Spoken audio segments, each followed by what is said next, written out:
કચ્છના સાયબર સેલે 2 આરોપીની ધરપકડ કરી લીધી છે। પ્રકાશ બારોટ અને ભાવેશ ગરવાની ધરપકડ થઈ છે, જેમાં કમિશન લઈ અને પોતાનું બેંક ખાતું ભાડે આપતા હતા। આરોપીના ખાતામાં ₹33 લાખ જમા થયા હોવાની પણ વિગતો છે। સાયબર ફ્રોડના નાણાં મેળવનાર સામે કાયદાકીય કાર્યવાહી કરાશે। સંવાદદાતા અલ્પેશ અમારી સાથે જોડાયા છે। અલ્પેશ, કચ્છમાં સાયબર ફ્રોડના નાણાં કમિશનથી મેળવનાર સામે કાર્યવાહી થઈ છે, વિગતો શું? ચોક્કસથી છેલ્લા ઘણા સમયથી રાજ્યના ડીજીપી દ્વારા જે આદેશ આપવામાં આવ્યા હતા તેને લઈને જે મ્યુલ એકાઉન્ટ ધારકો છે તેમના સામે કાર્યવાહી કરવામાં આવી છે।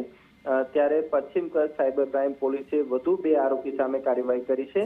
આરોપીના બેંક એકાઉન્ટમાં 33.92 લાખ જેટલી રકમ છે તે જમા થઈ હતી।